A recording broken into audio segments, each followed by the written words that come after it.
There's a phrase you used last time around that stuck with both of us. We've been repeating it over the last several weeks, macro paralysis. Can you adjust that term now? What phrase would you use to describe this moment? First of all, it was good to be here. I think I would frame it right now as a macro political pivot. The administration, clearly, I agree. I think that Monday meeting with the retail executives was I don't want to call it watershed, but it was a critical moment for the administration to hear about the challenges on the ground of their plan. And the administration certainly has not admitted they made a mistake, but they've clearly pivoted. And that's not a surprise, and it's not a surprise that they're out going around the globe right now trying to and successfully inking a lot of deals, a lot of MOUs that are non-binding, but certainly it's great headlines, and it's hundreds of billions, if not trillions. But so that's where I think the big question now is, I'll pull back in the COVID library. There's a big gap between confidence, sentiment, and the results.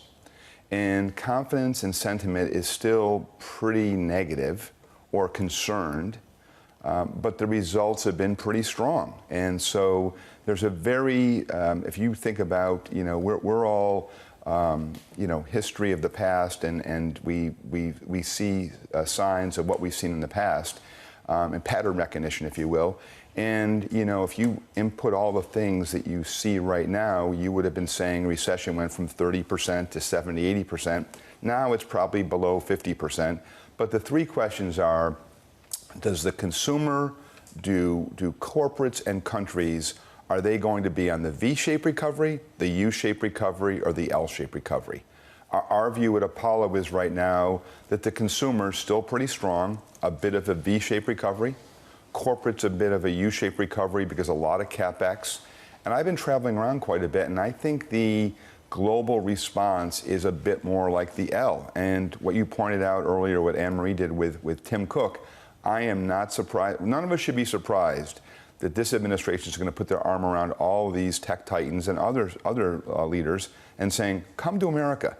China was not the plan. We didn't love the idea of going to India. Come back to the U.S. This is going to be a theme that they're going to keep hitting. Is there enough of a framework that you're gleaning from this administration that's solid to bring deal-making back? We've seen on the margins some deals being made, some IPOs. There are just a few.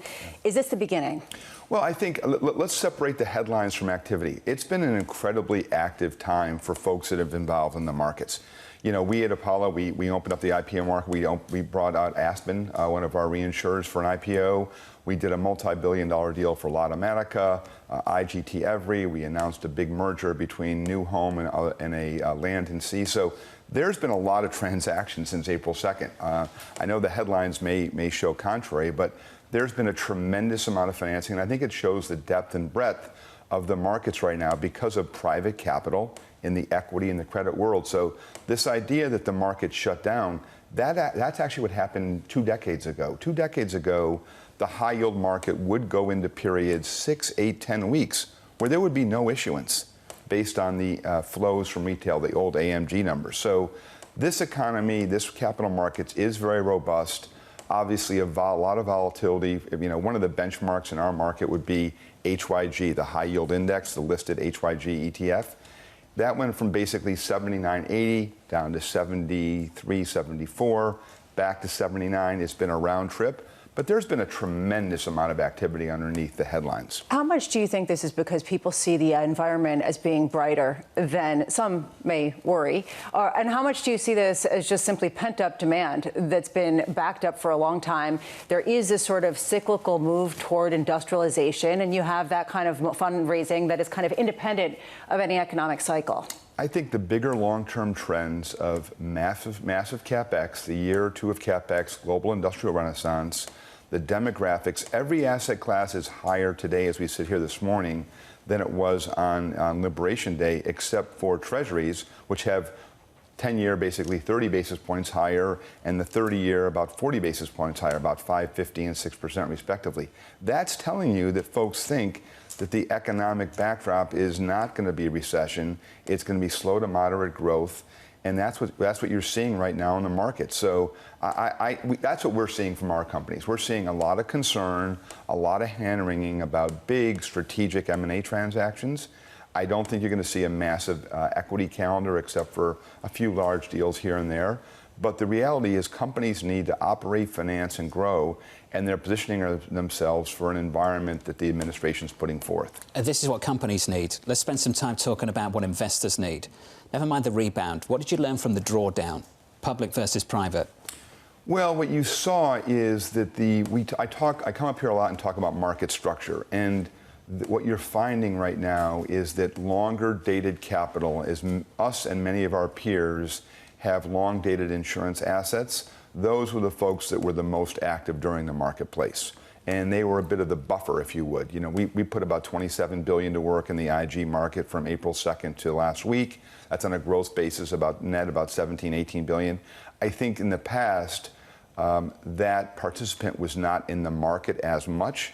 And the buffer from the Wall Street bank trading desk taking that balance, I think that we collectively as an industry helped out. So you didn't see as much volatility. There's a lot of cash on the sidelines. There's a tremendous amount. And again, as you see what's going on right now around the globe with, you know, the pension assets, DC assets, other assets, really trying to get long duration assets against their liabilities, it's really, really critical. I mean, the one big overhang that's still in the market is what's going on in the Treasury market. You know, certainly, if you pivot right now to what's going on with the budget issues in DC, it doesn't look like they have a clear path to a deal that would be really deleveraging to the U.S. over time. Now, Besant is saying a lot of great things, but Treasury rates are higher, and you know, as we've been saying, the one real left tail risk for this administration is the Liz Truss moment. Is that still out there? It's not a zero. It's not a big number, but it's a left tail risk for this administration. Can we ask you what you think that looks like? What does a Liz Truss moment look like in the Treasury market? You know, it's the deepest, most liquid, broadest market in the world, and I don't really participate day to day, so I'm not. It's a confidence issue, and it's when that stream of confidence goes from not being substantial to being a little bit more material, and I don't know what that number is, but certainly it's got to be in the back of the head of the administration. And again, the prior administration did not really extend duration in their liabilities. So there's I don't know if it's 7 or 9 trillion of refinancing over the next 24 months. It's a big number, but these rates are real. Rates are real in terms of where they are right now. So you are finding buyers of that paper, but it is a challenge in the backdrop.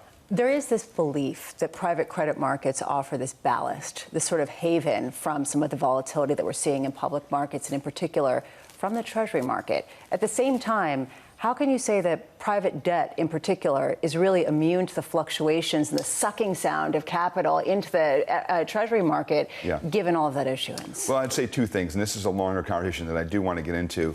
Real rates are higher, and if you can in private credit, you know, high single digits, low double digits on a compounding basis, it's a tremendous asset class over a decade or two. I really want to spend some time with you both this morning talking about, you know, these comments about private credit being a bubble. You know, that's just a mistaken comment, and when you really break it down, as I said before, private credit in the traditional manner, the narrow manner, is the high yield market, the leveraged loan market, and now the emerging direct lending market. When people talk about a credit bubble, it's just not the case. What they are talking about is there could be a credit cycle. That's normal. We haven't had one in a long time, but that credit cycle will impact debt and leveraged balance sheets, high yield, leveraged loans, and direct lending. It'll also affect private equity.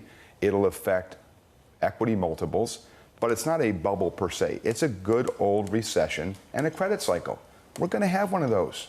It may be pushed out again a year or two, but let's not go out there. I think folks that are not in private credit or private capital say, oh, it's a bubble because they're not involved. But the reality is there's lots of opportunities. There's a massive amount of opportunities. We were very active last month. Boeing decided to spin off its aircraft, one of its businesses. We worked in conjunction with Citi on it. Multi-billion-dollar deal, a tremendous asset, heated auction. there's opportunities for real companies, but there will be a credit cycle. Jim, we talked about the prospect of a credit cycle. How can we have a credit cycle when we're running deficits this large in Washington? Well, I mean, as I said before, we've been waiting. For those who have been professionals in this sector for decades would have expected a few things right now. And I've talked about pattern recognition. I was here several years ago talking about the rate hike and how that would create a period of tighter financial conditions. And many of us that were expecting a serious credit cycle, predicted something that didn't occur because of the macro backdrop. Certainly right now as we have a higher rate environment, which means a bit of economic strength in the overall economy, there always are a number of companies that just have too much leverage and are not going to grow out of their balance sheets. And you're going to see that. Last couple of years, you had actually fairly high numbers of restructurings in non-investment grade credit. It just didn't overwhelm the headlines because of the overall returns and the strength of the equity market. But I do think there are, as I said before here, when you look at back the last 4 or 5 years in private credit direct lending, a lot of the largest sector of financing was technology and enterprise software. And I do think that there's a possibility with what's going on with AI that many of these companies could really have massive impact on their operating business. The renewal rates that are 80, 90, 95% could plummet dramatically. And I could see a variety of challenges in the enterprise software tech space that have been a big area of private credit. And I think there will be those who are not involved will say, aha, there was a problem, it's a hoax. That's not the case. It was just bad companies, over-levered, that didn't grow out of their balance sheet.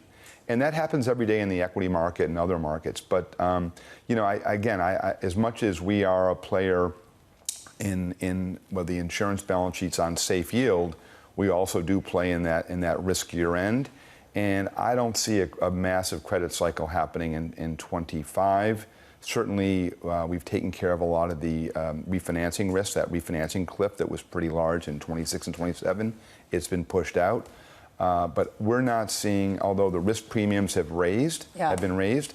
And I will tell you, there's a very large U.S.-based retailer based here in New York that has undergone a transformational merger.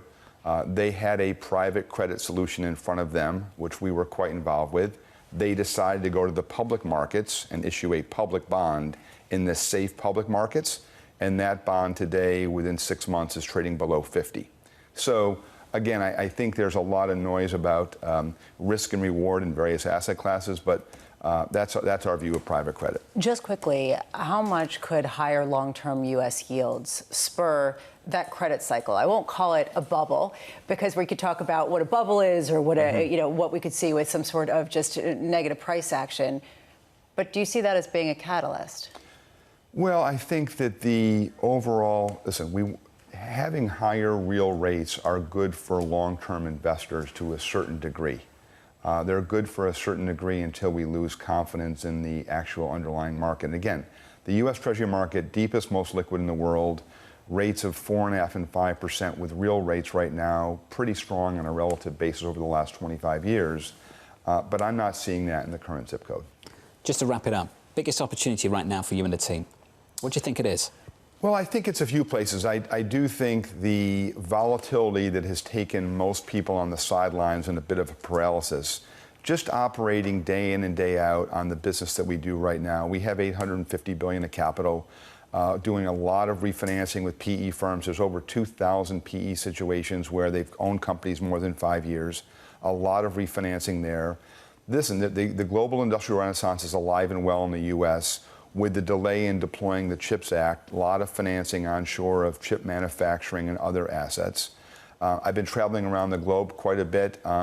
Japan's still quite interesting from a insurance perspective, from a global wealth perspective, and a PE perspective. And we cannot forget about Europe. I mean, Europe really is what's going on there. It's a once in a generation.